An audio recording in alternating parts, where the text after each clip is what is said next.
Hello friends, வணக்கம். எல்லாரும் எப்படி இருக்கீங்க? நீங்கள் இது வரைக்கும் நம்ம சேனலை சப்ஸ்கிரைப் பண்ணாமல் பார்த்துட்டு இருந்தீங்க அப்படின்னா சப்ஸ்கிரைப் பண்ணிட்டு பாருங்கள். கூடவே இருக்கிற பெல் பட்டனையும் ப்ரெஸ் பண்ணிடுங்க. இப்போ வாங்க நம்ம கதைக்குள்ளே போயிடலாம். ட்ரிங் ட்ரிங் ட்ரிங் ட்ரிங் என பூந்தமல்லி காவல் நிலையத்தில் உள்ள ஃபோன் அடித்து கொண்டே இருந்தது. இரவு 7 மணி இருக்கும். ஹலோ, சொல்லுங்க. நான் பூந்தமல்லி ஸ்டேஷன்லேருந்து கான்ஸ்டபிள் கந்தசாமி பேசுகிறேன்.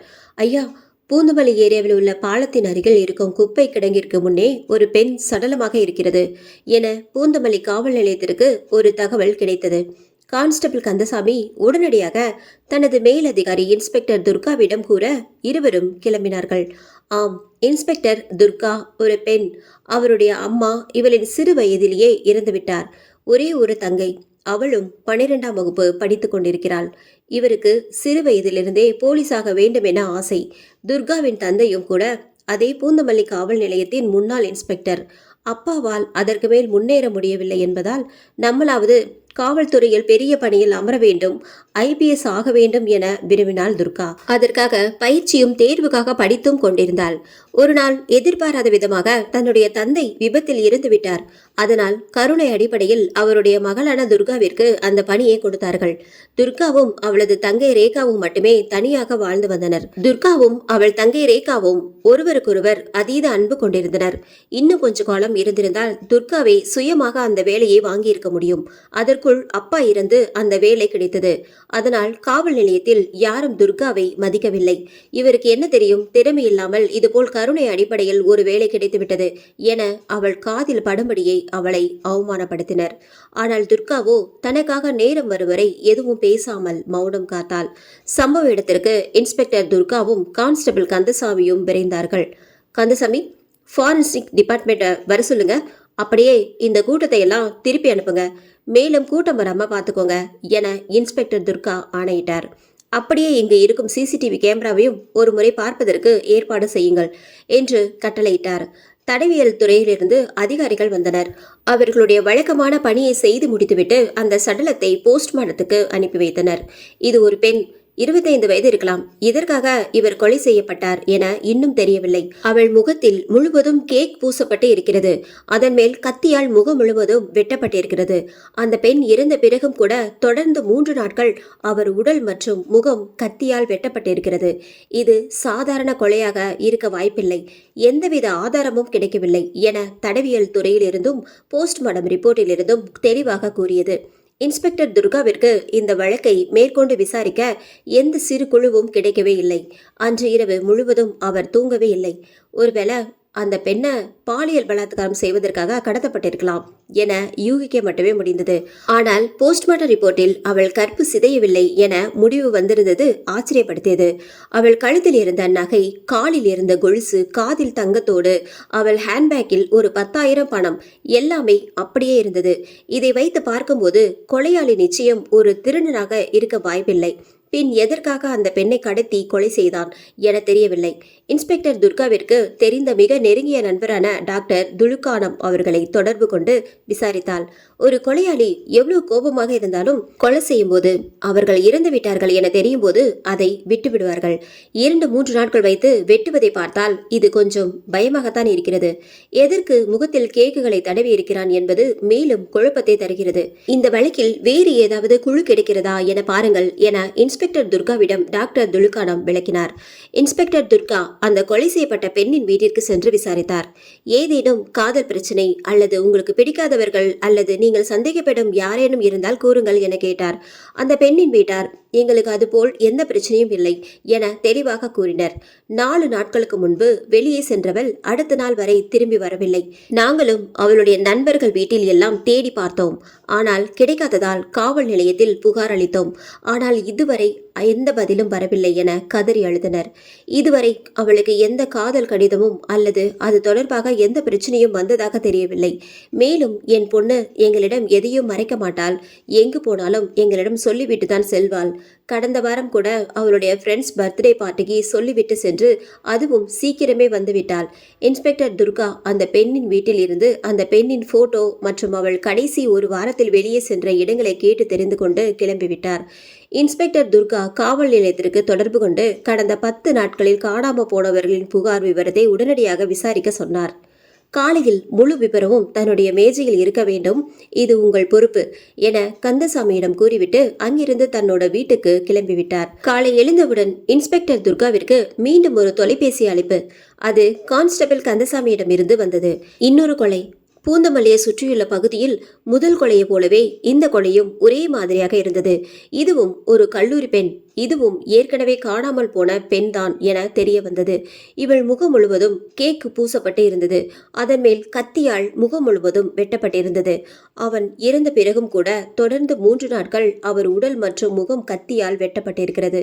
முந்தைய கொலையும் இந்த கொலையும் எந்தவித மாற்றமும் இல்லாமல் ஒரே மாதிரியாக இருக்கிறது. இதை வைத்து பார்க்கும்போது 2 கொலையும் பண்ணியவர் ஒரே ஆள்தான் என உறுதிப்படுத்த முடிந்தது. சரி, இந்த கொலையெல்லாம் பெண்களை நோக்கி நகர்கிறது. பெண்களை பிடிக்காத ஏதேனும் ஒரு நபர்தான் இந்த கொலையை பண்ணியிருக்கலாம். எனவே அடுத்த கொலையும் கண்டிப்பாக ஒரு பெண்ணாக இருக்க வாய்ப்புள்ளது. அதற்குள் இந்த கொலையாளி யார் என கண்டுபிடித்து கொலையை தடுக்க வேண்டும் என இன்ஸ்பெக்டர் துர்கா தலைமையில் மற்ற காவல்துறை அதிகாரிகளுடன் சேர்ந்து ஒரு முடிவு எடுக்கப்பட்டது. இன்ஸ்பெக்டர் துர்கா முதல் கொலை பூந்தமல்லி பாலத்திற்கு கீழே, அடுத்த கொலை அதற்கு ஒரு 5 கிலோமீட்டர் அப்பால் நடந்திருந்தது. எனவே கொலையாளி நிச்சயம் பூந்தமல்லியை சுற்றியுள்ள பகுதியில் மட்டுமே இருக்க முடியும். ஆனால் அவன் எதற்காக முகத்தில் கேக்குகளை பூசுகிறான் என மட்டும் தெரியவில்லை. இந்த வழக்கை விசாரிக்க தொடங்குவதற்கு உள்ளேயே அடுத்தடுத்த வாரத்தில் இதே போல கொலை பூந்தமல்லி சுற்றியுள்ள ஏரியாக்களில் தொடர்ந்து நடந்து கொண்டிருந்தது. மக்கள் அனைவரும் பயத்தில் உறைய ஆரம்பித்தனர். இதில் யாரையும் குறிப்பிட்டு கொலை நடக்கவில்லை. சிறியவர், பெரியவர், பெண், ஆண் என எந்த வேறுபாடும் இல்லாமல் எல்லோரும் கொலை செய்யப்பட்டு கிடந்தனர். ஆனால் சொல்லி வைத்தாற்போல் எல்லா கொலையும் ஒரே நபர்தான் பண்ணியிருக்கிறார் என்பது மட்டும் தெரியும். அதை தவிர வேறு எந்த ஆதாரமும் குழுவும் இந்த வழக்கை முன்னோக்கி செல்ல கிடைக்கவில்லை என்பது மிகவும் வருத்தமான செய்தி. டாக்டர் துலுக்கானம் கூற்றுப்படி இந்த கொலை வரிசையாக ஒரே மாதிரி இருப்பதால் இதை நிச்சயம் ஒரு சைக்கோ கொலையாளி செய்திருக்கலாம் என துப்பு கொடுத்தார். காரணம், ஒருவர் இறந்த பிறகும் அவரை அடைத்து வைத்து கத்தியால் வெட்டி சந்தோஷப்படுவது சாதாரண மனிதராக இருக்க முடியாது. நிச்சயம் ஒரு சைக்கோவாகத்தான் இருக்க முடியும். இப்படிப்பட்ட ஒரு குழப்பமான பயங்கரமான வழக்கை எப்படியாவது விசாரித்து அந்த கொலையாளி யார் என்று கண்டுபிடித்து இந்த மக்கள் முன் தான் ஒரு திறமையான இன்ஸ்பெக்டர் தான் என நிரூபிப்பதற்கு இன்ஸ்பெக்டர் துர்காவிற்கு இது ஒரு நல்ல வாய்ப்பாக இருக்கும் என நினைத்தாள். இன்ஸ்பெக்டர் துர்கா நடந்த அனைத்து கொலைகளையும் ஒரு புள்ளியில் கொண்டு வந்து சேர்த்தார். எல்லா கொலையிலும் கேக்குகள் பூசப்பட்டிருந்தது. முதல் பாயிண்ட், கொலை செய்யப்பட்டவர் இறந்த பிறகும் 2-3 நாட்கள் வைத்து சித்திரவதை பண்ணிய பிறகு மட்டுமே உடலை வெளியில் போட்டுவிட்டு செல்கிறார்கள். துர்கா இதுவரை கொலை செய்யப்பட்ட நபர்களை விசாரித்து பார்த்ததில் அவர்கள் கொலை செய்வதற்கு முன் அந்த வாரத்தில் கண்டிப்பாக ஒரு பிறந்தநாள் விழாவிற்கு நிச்சயம் சென்றிருக்கிறார்கள் என்பது மட்டுமே ஒரே மாதிரியாக இருந்தது. அவர்களுடைய நண்பர்களிடம் மற்றும் வீட்டில் உள்ளவர்களிடம் எல்லோரும் பிறந்தநாள் கொண்டாட்டத்திற்கு எங்கு சென்றார்கள், எங்கு கொண்டாடினார்கள் என அவர்களையும் முழுவதும் அழைத்து விசாரிக்க ஆரம்பித்தார் கான்ஸ்டபிள் கந்தசாமி. கடைசி 10 நாட்களில் காணாமல் போனவர்களின் பட்டியலை இன்ஸ்பெக்டர் துர்காவிடம் கொடுத்தார். அந்த பட்டியலில் இருந்துதான் ஒவ்வொருவராக கொலை செய்யப்பட்டு வந்தனர். இன்ஸ்பெக்டர் துர்கா இதே போல ஏதேனும் கொலை வழக்குகள் தமிழ்நாட்டில் வேறு எங்கேயாவது இதற்கு முன்பு நடந்திருக்கிறதா என எல்லா காவல் நிலையத்திலும் விசாரிக்க சொல்லி கான்ஸ்டபிள் கந்தசாமியை அனுப்பி வைத்தார். கான்ஸ்டபிள் கந்தசாமியும் அதை விசாரிக்க கிளம்பினார். இன்ஸ்பெக்டர் துர்கா கொலை செய்யப்பட்டவர்களின் வீட்டிற்கு சென்று அவர்கள் கடைசி 10 நாட்களில் எந்தெந்த பிறந்தநாள் விழாக்களுக்கு சென்றார்கள் என விசாரிக்க ஆரம்பித்தார். அவர்கள் எல்லோரும் கலந்து கொண்ட வீடியோக்களை ஒன்று விடாமல் பார்த்து முடித்தார். சில வீடியோக்கள் மட்டும் கிடைத்தது. மற்ற வீடியோக்களுக்காக காத்திருந்தாள் துர்கா. ஆனால் உதாரணமாக இதுவரை கொலை செய்யப்பட்டவர்கள் அனைவரும் அவர்களுடைய நண்பர் அல்லது உறவினர்களின் பிறந்தநாள் கொண்டாட்டத்திற்கு சென்றிருக்கிறார்களே தவிர அவர்கள் யாருக்கும் பிறந்த நாளோ அல்லது வேறு எந்த விசேஷமோ நடக்கவில்லை. ஆனால் எல்லோரும் கண்டிப்பாக ஏதோ ஒரு பிறந்தநாள் விழாக்களில் நிச்சயம் கலந்து கொண்டிருக்கிறார்கள் என்பது மட்டும் தெளிவாக தெரிந்தது. இந்த வழக்கு இதுவரை மீண்டும் மீண்டும் ஒரே இடத்திற்கு வருவது போல்தான் இருந்தது. அதேபோல் உதாரணமாக ஒருவர் அவருடைய நண்பர்களின் பிறந்தநாள் விழாவிற்கு சென்றிருந்தால் என்றால் அடுத்த சில நாட்களில் அவர்கள் காணாமல் போகின்றனர். பின்பு ஒரே மாதிரி கொல்லப்பட்டு ஏதேனும் ஒரு இடத்தில் பிணமாக கிடைக்கிறார்கள். துர்கா இதுவரை காணாமல் போய் ஆனால் கொல்லப்பட்டனர் என்ற தகவல் வராதவர்கள் 2 பேரை தனியாக பிரித்து எடுத்தார். அவர்களின் வீட்டிற்கும் சென்று விசாரணை மேற்கொண்டார். அவர்களின் சொந்த பந்தங்கள், நண்பர்கள் எல்லோரையும் விசாரித்தார். இருவரில் ஒருவர் எந்த விழாக்கள் மற்றும் கொண்டாட்டத்திற்கும் செல்லவில்லை. ஆனால் அவனும் எதற்கு கடத்தப்பட்டான் என்பது மட்டும் புரியவில்லை. அவனும் நேற்று காணாமல் போனவன். இவனை தேட ஆரம்பித்தனர் காவல்துறையினர். பூந்தமல்லியிலிருந்து உள்ளே வந்து செல்லும் அனைத்து வாகனங்களையும் ஒன்றுவிடாமல் சோதனை போட்டனர். சந்தேகத்தின் பேரில் பிடித்தவர்களை விசாரணை செய்து வந்தனர். ஆனால் பூந்தமல்லி அதிக டிராபிக் உள்ள பகுதி. அதனால் அனைத்து வாகனங்களையும் நிறுத்தி சோதனை செய்வது காவல்துறைக்கு மிகவும் சவாலாக இருந்தது. மேலிடத்திலிருந்து வேண்டாம், வேறு முயற்சி செய்யுங்கள் என கூறிவிட்டனர். இருந்தாலும் இன்ஸ்பெக்டர் துர்கா மறைமுகமாக இதை செய்து வந்தார். இன்ஸ்பெக்டர் துர்காவின் தங்கை ரேகாவிடமிருந்து போன் வந்தது. அக்கா, சீக்கிரம் வா, பசிக்குது, எவ்வளோ நேரம் ஆகும்னு சொல்லு என்று ரேகா கேட்டாள். வந்துட்டு தான் இருக்கேன், அரை மணி நேரத்துல நான் அங்க இருப்பேன் என துர்கா தங்கையிடம் சொல்லிவிட்டு காரில் கிளம்பினாள். சொன்னபடியே துர்காவும் வீட்டிற்கு வந்துவிட்டாள். இருவரும் சேர்ந்து சாப்பிட்டு முடித்தனர். அந்த நேரம்தான் இன்ஸ்பெக்டர் துர்காவிற்கு போன் வந்தது. கான்ஸ்டபிள் கந்தசாமியிடம் இருந்து வந்தது. மேடம், என் பையனை காணோம் மேடம், இன்னும் வீட்டுக்கு வரல, எனக்கு ரொம்ப பயமா இருக்கு மேடம், எப்படியாவது காப்பாத்துங்கன்னு அழுக ஆரம்பித்தார். கந்தசாமி, போலீஸ் நீங்களே அழுகலாமா? தைரியமா இருங்க, நான் வந்துட்டு இருக்கேன், ஸ்டேஷன்ல சொல்லி தேட ஆரம்பிப்போம் என இன்ஸ்பெக்டர் துர்கா பேசிக்கொண்டே தங்கை ரேகாவிடம் சொல்லிவிட்டு கந்தசாமி வீட்டிற்கே விரைந்தார். இரவு முழுவதும் அவர்கள் கல்லூரி முதல் மற்ற இடங்களில் தேடினார்கள். ஆனால் எங்கும் கிடைக்கவில்லை. நள்ளிரவு 12 மணியானது.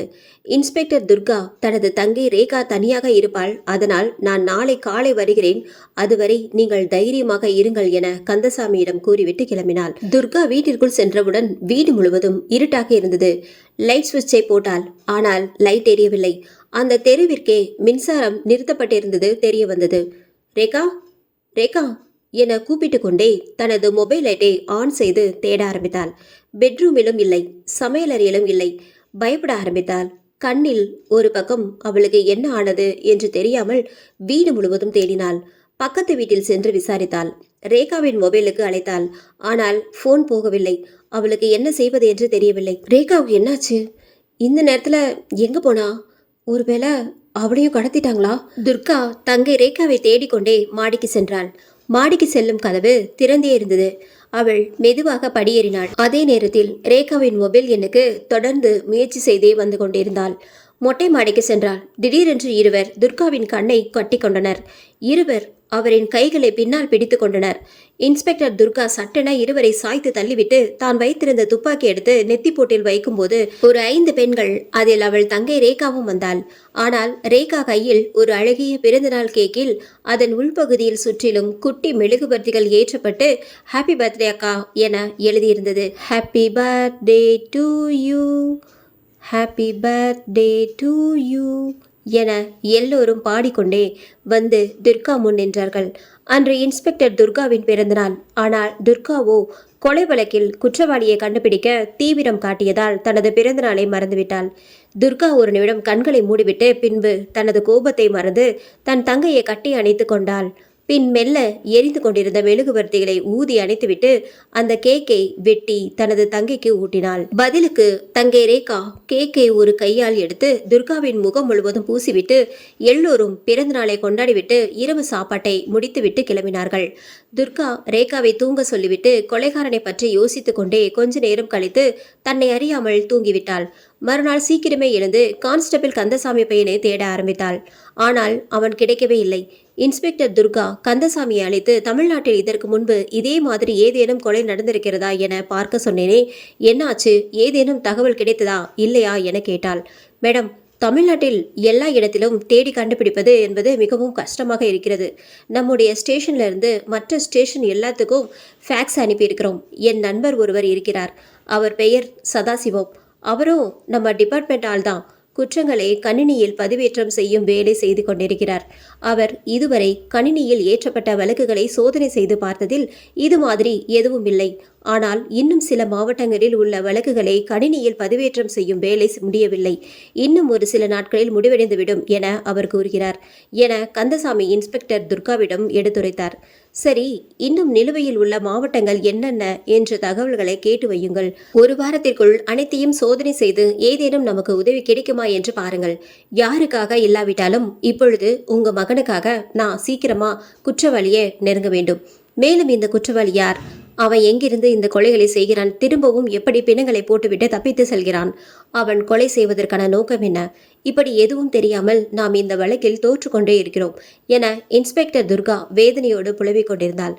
துர்கா கொலை செய்யப்பட்டு உடல் எடுக்கப்பட்ட இடத்தை மீண்டும் ஒரு முறை சென்று பார்த்தாள். அந்த இடங்கள் யாவும் பொதுமக்கள் வழக்கமாக பயணிக்கும் இடம்தான். ஆனால் அனைத்து உடல்களும் பூந்தமல்லியில் ஆங்காங்கே இருக்கும் குப்பி தொட்டிக்கு மேலே இருந்தது.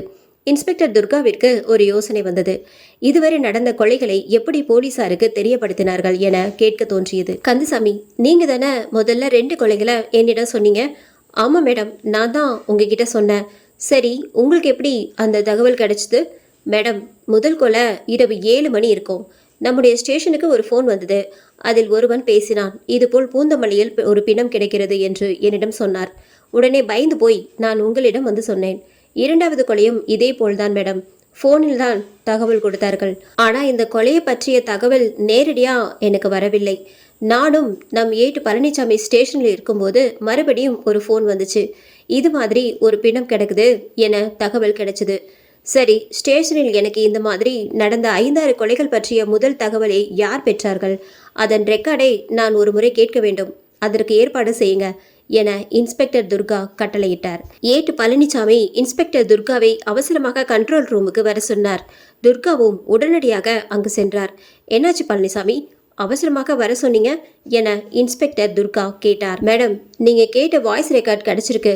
நீங்க ஒரு முறை கேட்டு பாருங்க என்று ஏட்டு பழனிசாமி அந்த வாய்ஸ் ரெக்கார்டை போட்டு காண்பித்தார். இதுவரை நடந்த இந்த கொடூர கொலைகளை பற்றிய தகவல்களை போலீசாருக்கு போன் செய்து கொடுத்த வாய்ஸ்களை கேட்டு பார்த்ததில் அனைத்து குரலும் ஒருவனே. பூந்தமல்லியில் வெவ்வேறு இடங்களில்தான் நாம் பிணங்களை கண்டெடுத்தோம்.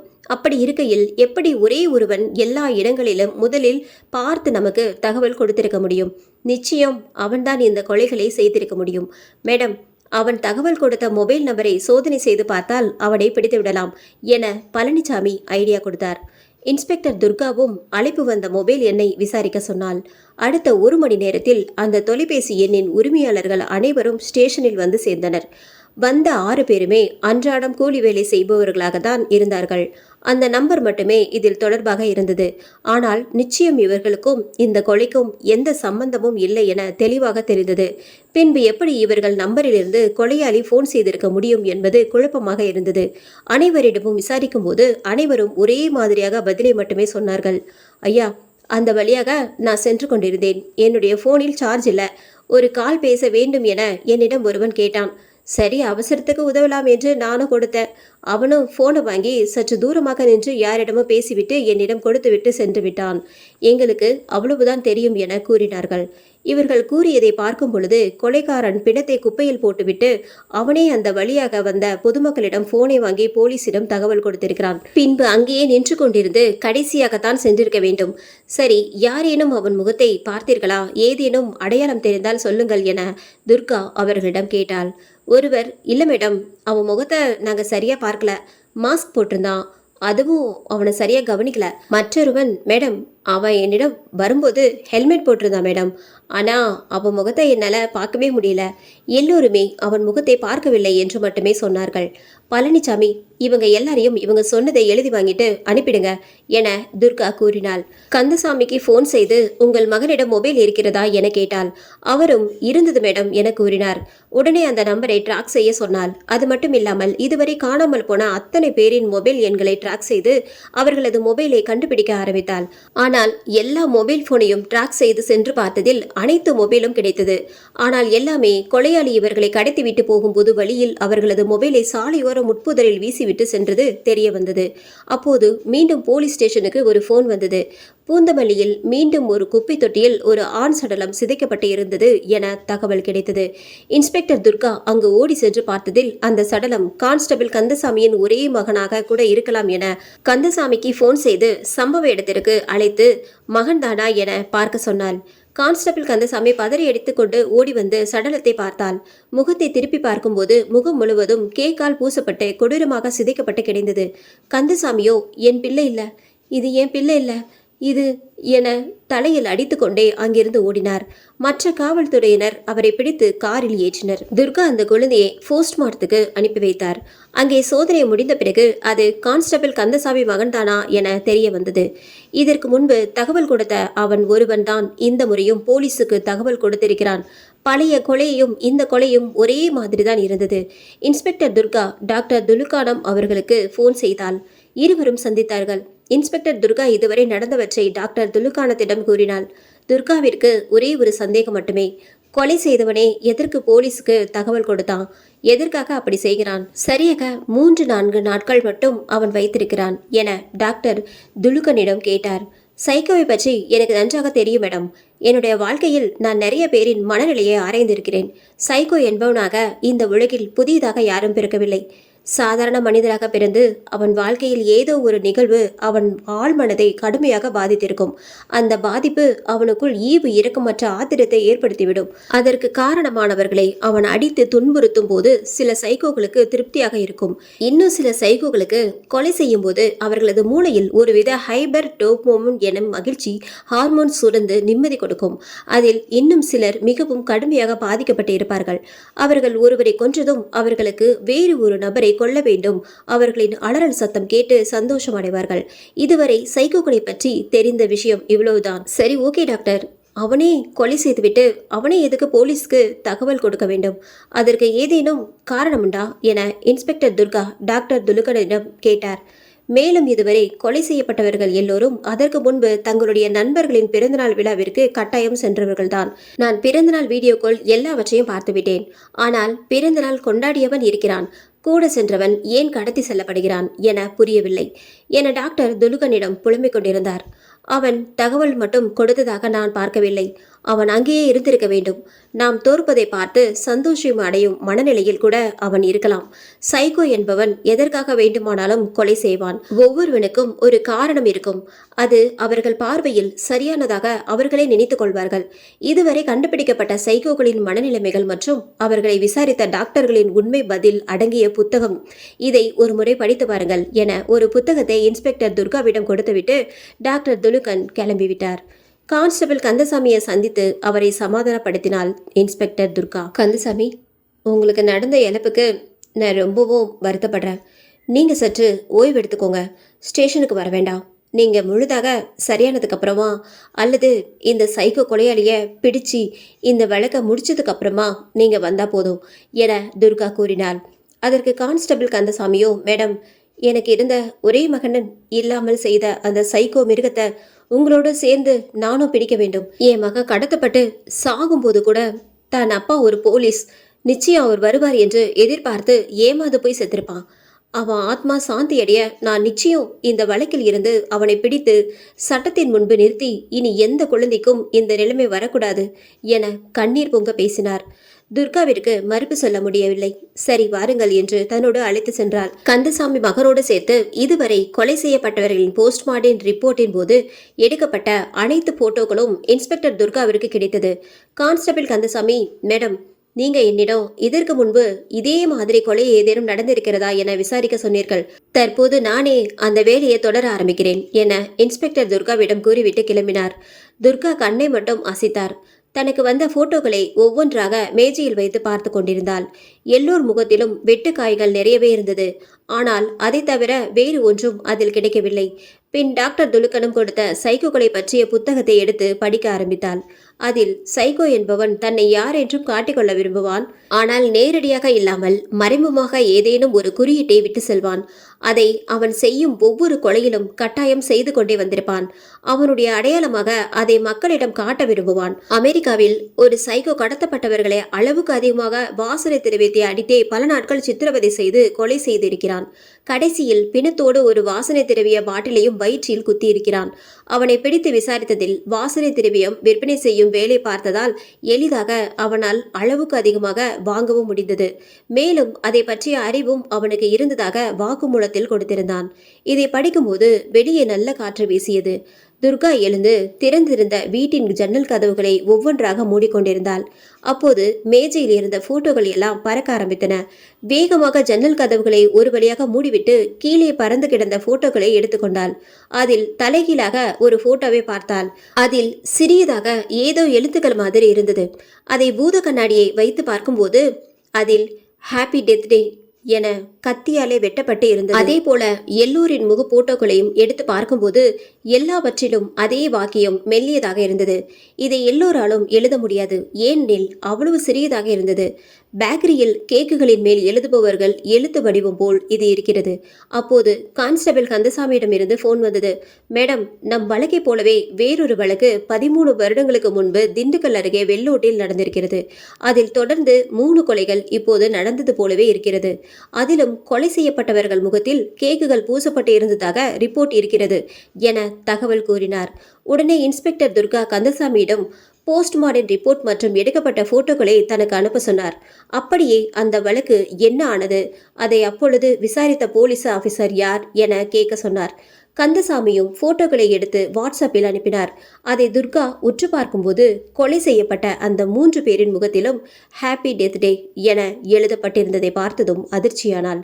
கந்தசாமியிடம் இருந்து மீண்டும் போன் வந்தது. அந்த 3 கொலை வழக்கையும் விசாரித்தது Dindigul police Joseph Xavier.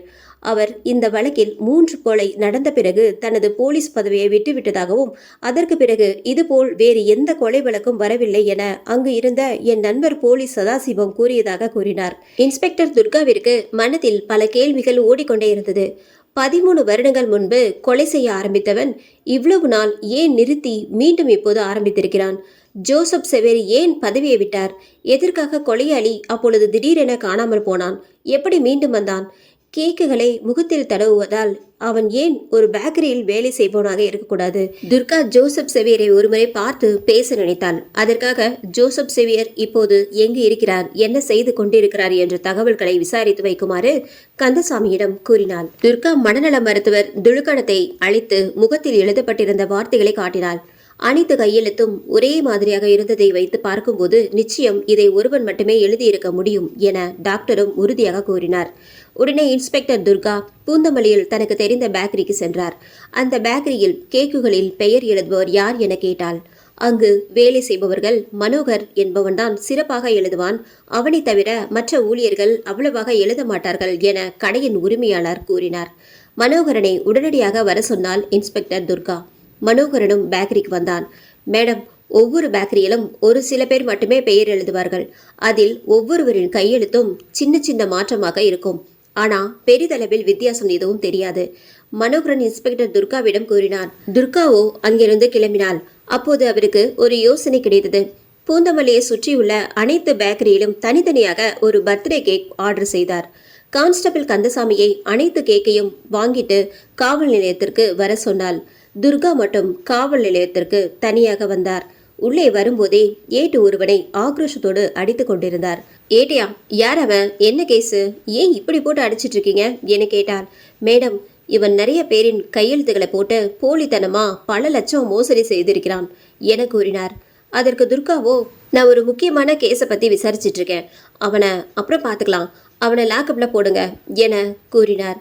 Constable Kandasamy பூந்தமல்லியை சுற்றியுள்ள பேக்கரியில் கேக்குகளை வாங்கி கொண்டு ஸ்டேஷனுக்கு வந்தார். இன்ஸ்பெக்டர் துர்காவோ கேக்குகளில் எழுதப்பட்டிருந்த ஹாப்பி பர்த்டே எழுத்துக்களை இதுவரை கொலை செய்யப்பட்டவர்களின் முகத்தில் கத்தியால் எழுதப்பட்டிருந்த எழுத்துக்களை ஏற்கனவே எடுத்து வைத்திருந்த போட்டோவோடு ஒப்பிட்டு பார்த்தார். ஆனால் அவர் கண்களுக்கு எல்லாமே ஒரே மாதிரியாகவே இருந்தது. இதில் எந்த பேக்கரி என கண்டுபிடிப்பது மிகவும் சிரமமாக இருந்தது. அப்போது சட்டென அவருக்கு ஒரு யோசனை வந்தது.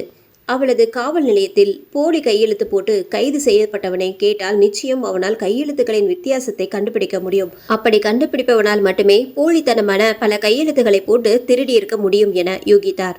உடனடியாக அந்த கைதியை அழைத்து பிறந்தநாள் கேக்குகளில் எழுதியவர்களின் எழுத்துக்களை வைத்து உன்னால் யாரோடு ஒத்துப்போகிறது என கண்டுபிடிக்க முடியுமா என கேட்டாள் துர்கா. அந்த கைதியும் என்னால் முடியும் மேடம் என்று கூறினான். உடனே வாங்கி வைத்திருந்த கேக்குகளையும் கொலை செய்யப்பட்டவர்கள் முகத்தில் இருந்த எழுத்துக்களையும் காட்டும் போட்டோக்களையும் காண்பித்தனர். கைதி அதை ஒவ்வொன்றாக ஒப்பிட்டு பார்த்தான். அவன் இல்லை என சொல்லும்போது இன்ஸ்பெக்டர் துர்கா பேப்பரில் எழுதி வைத்திருந்த ஒவ்வொரு பேக்கரி பெயரையும் நீக்கி கொண்டு வந்தார். கைதி ரொம்ப நேரமாக ஒரு பேக்கரியின் கேக்கை மட்டும் பார்த்து கொண்டே இருந்தான். துர்கா, என்னாச்சு என பதற்றத்தோடு கேட்டாள். அவன் எதுவும் பேசவில்லை. அந்த கேக்கையும் எல்லா போட்டோவையும் அதன் மீது வைத்துவிட்டு தலையை ஆட்டினான். இந்த இரண்டும் ஒத்துப்போகிறது என கூறினான். உடனே அந்த கேக்கை வாங்கிய பேக்கரியின் பெயரையும் விலாசத்தையும் வாங்கி கொண்டாள். அவர் அந்த பேக்கரிக்கு யதார்த்தமாக செல்வது போல் சென்றார். எக்காரணத்திற்கும் குற்றவாளியை தப்பிக்க விடக்கூடாது என பொறுமையாக இருந்தாள். இன்ஸ்பெக்டர் துர்கா பேக்கரிக்கு உள்ளே சென்றார். யாருப்பா? கடை முதலாளி. எனக்கு பெருசா 5 கிலோல ஒரு கேக் வேணும் என கேட்க ஆரம்பித்தாள். கடையில் வேலை செய்பவர்கள், மேடம் நீங்க ஆர்டர் கொடுங்க, நாங்க தரோம் என கூறினாள். அதற்கு துர்காவோ, கேக்கில் நிறைய பெயர்களை எழுத வேண்டும். இங்கு யார் அந்த வேலை செய்வீர்கள்? எனக்கு அழகாக இருக்க வேண்டும் என கூறினாள். உடனே கடையில் உள்ளவர்கள், மேடம் எங்க கடை ஓனர் மட்டும்தான் சூப்பரா எழுதுவாரு, நீங்க தைரியமா ஆர்டர் கொடுங்கன்னு சொன்னார்கள். நான் அவரை பார்த்துட்டு அவரை எழுத சொல்லி பார்த்துட்டு தான் ஆர்டர் கொடுப்பேன் என பிடிவாதமாக இருந்தாள். மேடம் ஓனர் வெளியே போயிருக்காரு, எப்ப வருவார்னே தெரியல, உங்க நம்பரை கொடுத்துட்டு போங்க, இல்லைன்னா நாளைக்கு வாங்கன்னு கடைக்காரர்கள் கூறினார்கள். உங்க ஓனர் எழுதி வைத்திருந்த கேக்குகள் ஏதேனும் இங்கே இருக்கிறதா? இருந்தால் காட்டுங்கள், அதுவே போதும் என இன்ஸ்பெக்டர் துர்கா கேட்டாள். ஒரு நிமிஷம் இருங்க மேடம் என உள்ளே சென்று ஓனர் எழுதி வைத்திருந்த கேக்கை கொண்டு வந்து காண்பித்தனர். இன்ஸ்பெக்டர் துர்கா அதை போட்டோ எடுத்துவிட்டு, சரி நாளைக்கே நான் வரேன் என கூறி கிளம்பிவிட்டாள். அந்த போட்டோவை காவல் நிலையத்தில் உள்ள ஏட்டுவுக்கு வாட்ஸ்அப்பில் அனுப்பி வைத்து கைதிக்கு காட்டி அதுவும் பொருந்துகிறதா என கேட்டாள். அந்த கைதியும் அதை பார்த்துவிட்டு கையெழுத்து ஒரே மாதிரியாக தான் இருக்கிறது என கூறினான். சரி, இவன் தான் கொலைகாரனாக இருக்க முடியும் என நினைத்து கொண்டு துர்கா கிளம்பும் நேரம் அவள் வீட்டு வேலைக்காரி ராணி அக்காவிடமிருந்து போன் வந்தது. காலையில் பள்ளிக்கூடம் சென்ற ரேகா இன்னும் வீட்டுக்கு வரவில்லை, போன் வீட்டிலே தான் இருக்கிறது என அழுதாள். இன்ஸ்பெக்டர் துர்கா, சரி அக்கா, நான் அவளை பார்த்துக்கிறேன், நான் ஸ்கூலுக்கு பக்கத்திலே தான் இருக்கேன், நான் போய் பார்க்குறேன்னு சொல்லி உடனடியாக ரேகா படிக்கும் பள்ளிக்கு சென்று விசாரித்தாள். அன்று பள்ளி சீக்கிரமே முடிந்து விட்டதாக ஆசிரியர்கள் கூறினார்கள். பள்ளி வழக்கமாக விடும் நேரம் 5 மணி. ஆனால் அன்று சென்னையில் புயல் ஒன்று கரையை கடப்பதனால் கனமழை பெய்வதற்கான வாய்ப்பு இருந்ததால் பாதுகாப்புக்காக பள்ளி சீக்கிரமே விட்டுவிட்டோம் என தலைமை ஆசிரியர் கூறினார். பள்ளியில் இருந்து குழந்தைகளை வழக்கமாக கொண்டு செல்லும் ஆட்டோ ஒன்று வரவில்லை. அதனால் குழந்தைகள் அனைவரும் தனித்தனியாக சென்று விட்டனர் என பள்ளிக்கூட செக்யூரிட்டி பதிலளித்தார். அந்த வழியில் இருந்த எல்லா சிசிடிவி கேமராவையும் சோதனை செய்து பார்த்தனர். ஆனால் எந்த பலனும் இல்லை. இன்ஸ்பெக்டர் துர்காவிற்கு மனதிற்குள் கண்ணீர் ஆர்ப்பரித்து ஓடியது. ஆனால் அதை வெளியில் காட்டவில்லை. சோகத்தோடு வீட்டுக்கு வந்தாள். ரேகாவின் பள்ளி தோழிகளை விசாரித்ததில் அவள் அப்போதே வீட்டிற்கு கிளம்பிவிட்டதாக அனைவரும் கூறினர். மாடிக்கு சென்று யோசித்துக் கொண்டிருந்தாள். அப்போது தன்னுடைய கால்களுக்கு அருகில் நிறைய கட்ட எறும்புகள் மொய்த்து கொண்டிருந்தது. இந்த எறும்புகள் எங்கு செல்கின்றன என அதன் வரிசையை பின்தொடர்ந்தாள். அங்கே தன்னுடைய பிறந்த நாளுக்காக தங்கை ரேகா வெட்டிய பர்த்டே கேக்குகளின் அட்டைப்பெட்டி இருந்தது.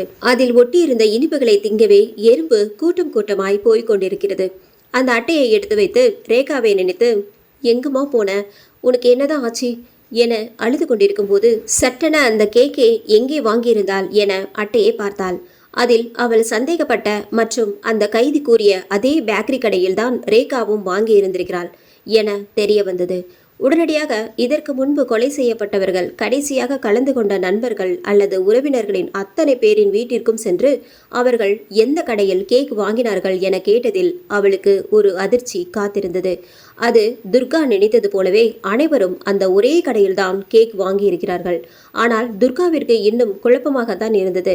காரணம், அந்த கடையில் தினமும் நிறைய பேர் கேக் வாங்கி செல்கிறார்கள். ஆனால் அனைவரும் கொலை செய்யப்படவில்லை. கொலையாளி கொலை செய்வதற்கு ஏதோ ஒரு காரணம் உள்ளது. அதன்படியே அவன் வரிசையாக கொலை செய்கிறான் என யூகிக்க முடிந்தது. இன்ஸ்பெக்டர் துர்கா தன்னுடைய தங்கை ரேகாவின் அறைக்கு சென்றாள். அங்கு இருந்த ரேகாவின் மொபைலை எடுத்து பார்த்ததில் பிறந்த நாளன்று எல்லோரும் சேர்ந்து எடுத்த வீடியோக்களை பார்த்து அழுதுவிட்டாள். அந்த பேக்கரி ஓனரை தேட ஆரம்பித்தனர். அவனுடைய பேக்கரி கடைக்கு வந்து இருப்பதாக ரோந்து காவலர்கள் தகவல் கொடுத்தனர்.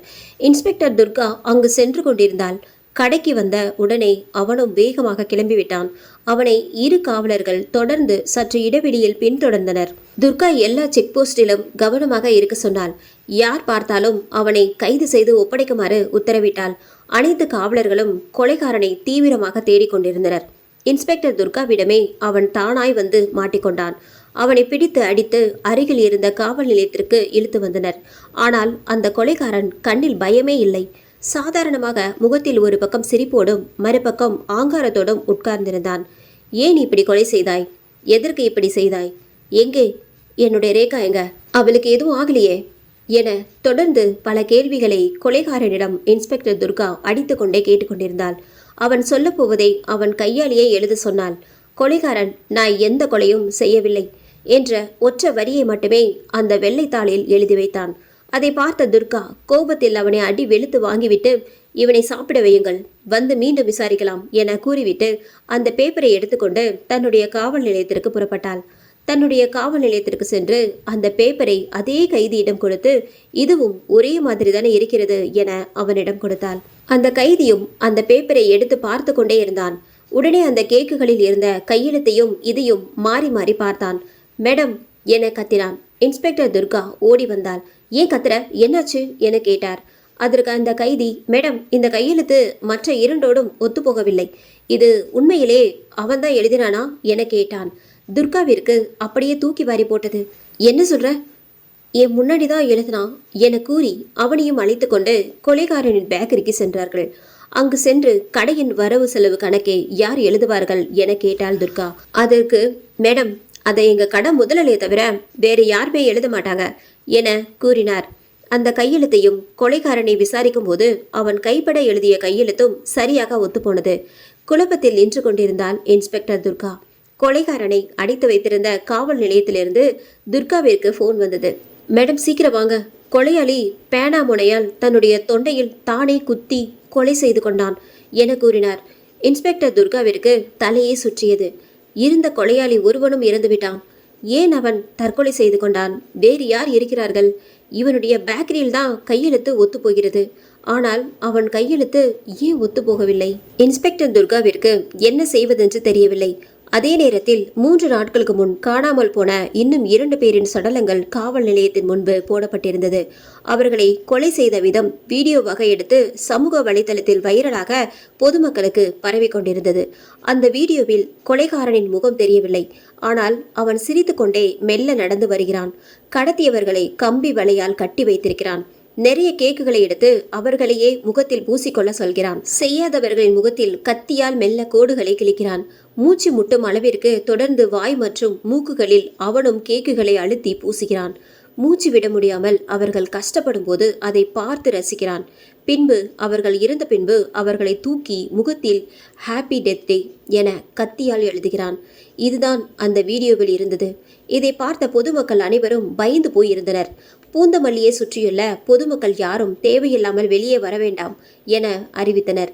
அதேபோல அனைத்து பேக்கரி கடையும் தற்சமயம் அடைக்கப்பட்டது. சைபர் கிரைமை வைத்து பார்க்கும்போது அந்த வீடியோ வெளியிட்ட மொபைல் கொஞ்ச நேரத்திற்கு முன்பு காவல் நிலையத்திலேயே தற்கொலை செய்து கொண்ட அந்த சைக்கோவிடமிருந்து தெரிய வந்தது. அடுத்து என்ன செய்ய போகிறான், யாரை செய்ய போகிறான் என தெரியாமல் இன்ஸ்பெக்டர் துர்கா மலைத்து போய் நின்றார். அப்போது, மேடம், முன்னாள் போலீஸ் அதிகாரி இன்ஸ்பெக்டர் ஜோசப் சேவியரை ஒருமுறை சந்தித்தால் நிச்சயம் நமக்கு ஏதாவது ஒரு வழி கிடைக்கும் என ஏட்டு கூறினார். துர்காவிற்கும் அதுதான் சரி எனப்பட்டது. இருவரும் அவரை காண கிளம்பிய போது அவர்கள் முன் வந்து நின்றார். அது வேறு யாருமில்லை, ஜோசப் சேவியர் தான்.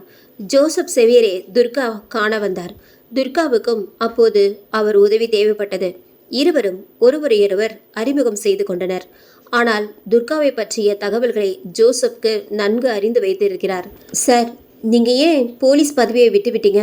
நீங்க திண்டுக்கல்ல வேலை பார்த்தபோது இதே வழக்க விசாரித்ததாக கேள்விப்பட்டோம். அதற்கப்புறம் என்னாச்சு? கொலை செய்தவனை பார்த்தீங்களா இல்லையா? எங்களுக்கு உதவுங்கள் என கேட்டாள். ஜோசப் பேச ஆரம்பித்தார். மேடம், நான் திண்டுக்கல்லில் வேலை பார்த்தபோது இதே போல பல தொடர் கொலைகள் அந்த பகுதியில் நடந்தது. அந்த வழக்கை நான் தான் விசாரித்தேன். அதை ஒரு சைக்கோ கொலையாளி தான் செய்து கொண்டிருந்தான் என்பது எனக்கு தெரிய வந்தது. அவன் பிறந்தநாள் கொண்டாடுபவர்களை கொலை செய்யவில்லை. பிறந்தநாள் கொண்டாடும் போது யார் முதலில் கேக்குகளை எடுத்து மற்றவர் முகத்தில் பூசி வீணாக்குகிறார்களோ அவர்களை மட்டும்தான் கடத்தி சித்திரவதை செய்து கொலை செய்கிறான் என்பதை நான் மட்டும் கண்டுபிடித்தேன். அவனை கிட்ட நெருங்கிய போது அவன் கையில் ஒரு குழந்தையை கடத்தி வைத்து சித்திரவதை செய்து கொண்டிருந்தான். எங்களை பார்த்ததும் தப்பிப்பதற்காக அந்த குழந்தையை கடத்திய முதல் நாளே என் கண் முன்பே கழுத்தை அறுத்து விட்டான். நான் ஓடி சென்று தூக்கி பார்க்கும் போதுதான் தெரிந்தது அது என் ஒரே மகன் என தெரிய வந்தது. அந்த இறப்பில் இருந்து என்னால் மீண்டு வர முடியவில்லை. சில ஆண்டு கோமாவில் இருந்து இப்போதுதான் மீண்டு வந்தேன். அதற்குள் அந்த சைக்கோ எங்கு சென்றான் என தெரியவில்லை. இப்போது அதே மாதிரி கொலைகளை செய்து வீடியோ எடுத்து மக்களை பயமுறுத்த தொடங்கிவிட்டான். துர்கா அவனை தேட ஆரம்பித்தாள். கூடவே ஜோசப்பும் சென்றார். பூந்தமல்லியை சுற்றியுள்ள பகுதியில் உள்ள பழைய கட்டிடங்கள் அனைத்தையும் தேடி சென்றார்கள். ஆனால் கிடைக்கவில்லை. மேலும் அந்த பேக்கரி கடையையும் சுற்றி தேடினார்கள். ஆனால் அந்த கடையோ மிகவும் சிறியது, அங்கேயும் இல்லை. இன்றுதான் 3வது நாள் துர்காவின் தங்கை ரேகா கடத்தப்பட்டது. கட்டாயம் கொலையாளியை கண்டுபிடித்தே ஆக வேண்டும், இல்லையேல் ரேகாவும் கொலை செய்யப்படுவாள். சைகோ கொலையாளி கொலை செய்த வீடியோவை துர்கா மீண்டும் மீண்டும் பார்க்க தொடங்கினாள். அந்த வீடியோவில் கொலை செய்யப்பட்ட இடத்திற்கு மேலிருந்து கீழாக புகை வந்து கொண்டிருப்பது தெரிய வந்தது. துர்கா உடனே அந்த பேக்கரிக்கு கிளம்பினாள். நள்ளிரவு ஆனதால் தூங்கிக் கொண்டிருக்கும் ஜோசப் செவீரை எழுப்பாமல் அவள் மட்டும் தனியாக காரில் சென்றாள். பேக்கரிக்கு சற்று முன்பே நிறுத்திவிட்டு மெல்ல நடந்து சென்றாள். பேக்கரி மூடப்பட்டிருந்தது. ஆனால் புகை மேலே உள்ள குழாயின் வழியே சிறிதாக வந்து கொண்டிருந்தது. பேக்கரியின் பின்பக்க இருந்த உடைந்த ஜன்னல் வழியே உள்ளே வந்தாள். ஆனால் அங்கு யாரும் இல்லை. கேக் தயார் செய்யும் இடம் எங்கு உள்ளது என தேட ஆரம்பித்தாள். கீழே செல்ல ஒரு சின்ன படிக்கட்டு இருந்தது. ஆனால் அப்படி ஒரு இடம் இருப்பதாக வெளியே பார்ப்பவர்களுக்கு தெரியாது. அது பள்ளத்தில் இருந்தது. மெல்ல உள்ளே சென்றால் அங்கு தனது தங்கை ரேகா கட்டப்பட்டு கிடந்தாள். அவள் முகம் முழுவதும் கேக்கால் பூசப்பட்டிருந்தாள். சுற்றிலும் பார்த்துவிட்டு தன் தங்கைக்கு அருகில் சென்றாள் துர்கா. சைக்கோ கொலையாளியை அங்கு காணவில்லை. அதனால் உடனே தன் தங்கை ரேகாவை தூக்கி கட்டப்பட்டிருந்த கயிறுகளை அவிழ்த்துவிட்டு அவளை எழுப்பினாள். ரேகா தனது கண்களை மெல்ல திறந்தாள். திறந்து பார்த்தால் துர்காவிற்கு பின்னால் அந்த கொடூர சைக்கோ நின்று கொண்டிருந்தான். அக்கா அக்கா என சைகை காட்டினாள். இன்ஸ்பெக்டர் துர்கா திரும்பி பார்க்கும் முன்னே அந்த சைக்கோ கொலைகாரன் இன்ஸ்பெக்டர் துர்காவை தாக்க ஆரம்பித்தான். ரேகாவை ஓடிடு, வெளியே போ ரேகா, வெளியே போ என கத்தினாள். ரேகாவும் பயந்து கொண்டே மெல்ல ஓட ஆரம்பித்தாள். அந்த சைக்கோ துர்காவை விட்டுவிட்டு ரேகாவை பிடிக்க வந்தான்.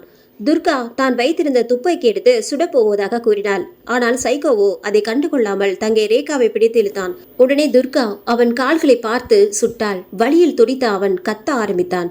அதற்குள் ரேகா வெளியே ஓட ஆரம்பித்தாள். அந்த சைக்கோவோ இன்ஸ்பெக்டர் துர்காவை தான் வைத்திருந்த கத்தியால் குத்தினான்.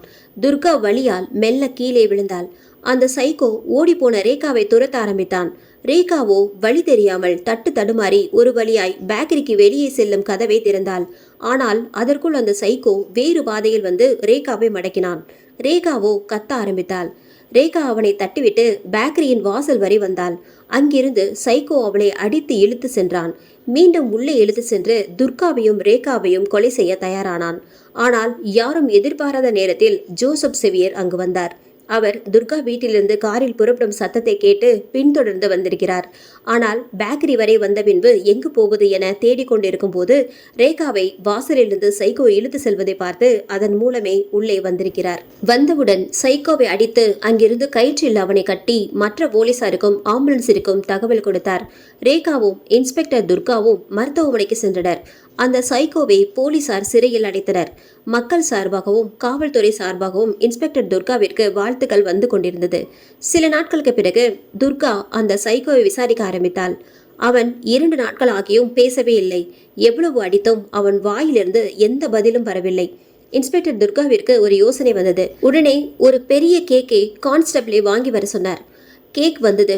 துர்கா மற்ற போலீசாருடன் அந்த சைக்கோ முன்பு கேக்கை வெட்டி முகத்தில் மாறி மாறி பூசிக்கொண்டார்.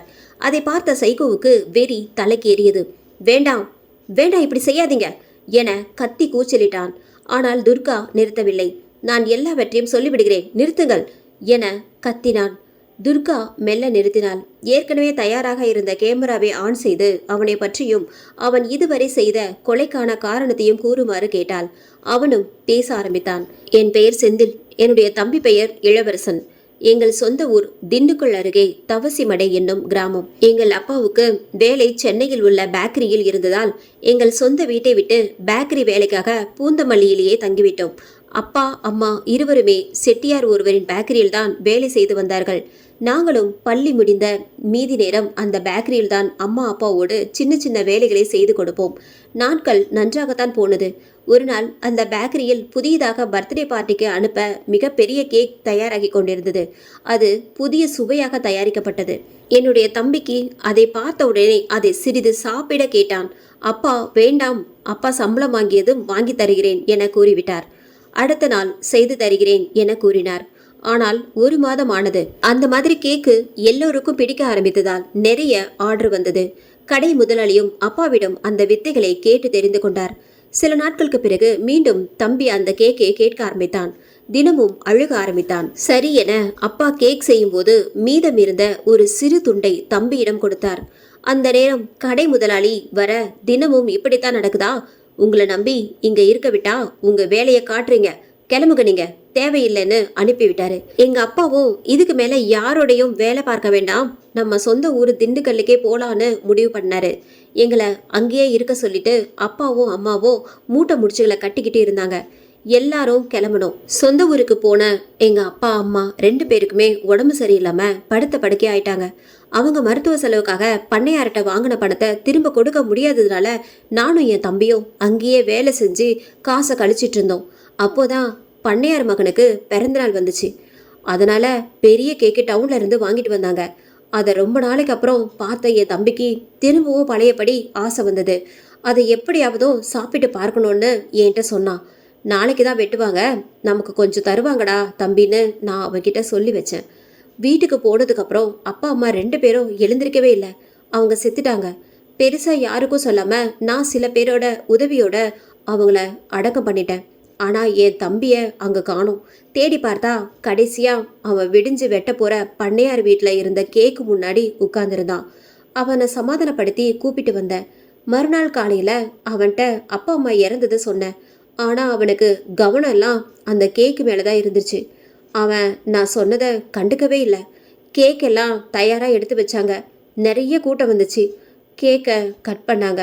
பக்கத்தில் இருந்த அவங்க குடும்பத்தில் எல்லோரும் அவன் முகத்தில் முழு கேக்கையும் எடுத்து பூசிட்டாங்க. கடைசியாக யாருமே அந்த கேக்கை சாப்பிடல. கண்ணு முன்னே ஆசைப்பட்டு சாப்பிட நினச்ச கேக்கை இப்படி யாருமே சாப்பிடலன்னு நினச்சி என் தம்பி ஆத்திரம் அடைஞ்சான். நான் வீட்டுக்கு போன உடனே அங்கே தான் எனக்கு தெரிஞ்சுது. நான் அப்படியே அதிர்ச்சி ஆயிட்டேன்.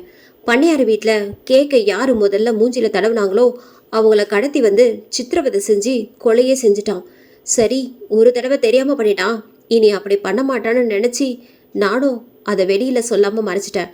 அப்படியே தொடர்ந்து அந்த ஊரில் யாரெல்லாம் அந்த மாதிரி கேக்கை முகத்தில் தடவி வீணாக்குறாங்களோ அவங்க எல்லாரையும் கடத்தி 3 நாள் சித்திரவதை செஞ்சு கொல்ல ஆரம்பித்தான். அதை பார்த்து சந்தோஷப்பட ஆரம்பித்தான். சரி, இதுக்கு மேலே இந்த ஊரில் இருந்தா மாட்டிக்குவோமோன்னு சென்னைக்கு ராத்திரியோட ராத்திரியா யாரு கண்ணிலையும் படாமல் ஓடி வந்துட்டோம்.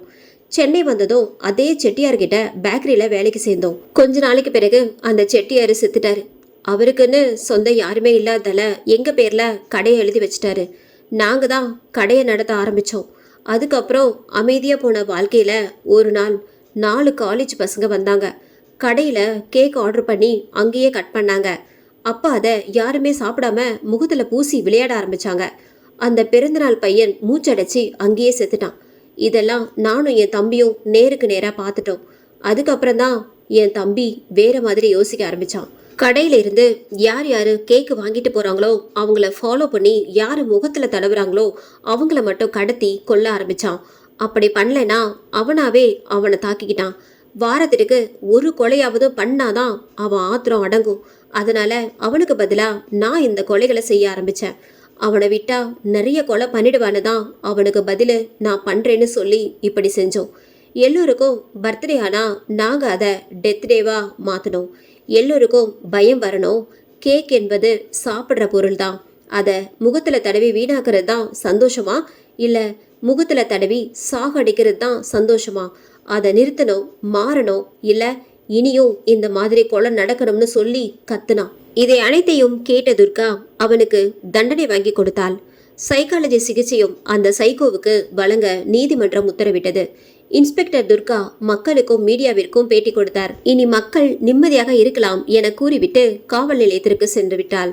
அங்கு பெரிய கேக் வைத்து வெட்டினார்கள். துர்காவோ யாரும் முகத்தில் தடவ வேண்டாம், கேக்கை வீணாக்காதீர்கள், சாப்பிடுங்கள் என கூறினாள். கேக்கை அனைவரும் வீணாக்காமல் சாப்பிட்டு முடித்தனர். இந்த கதை உங்களுக்கு பிடிச்சிருந்தது அப்படின்னா நம்ம சேனலை மறக்காம சப்ஸ்கிரைப் பண்ணுங்க, லைக் பண்ணுங்க, ஷேர் பண்ணுங்க. நன்றி, வணக்கம்.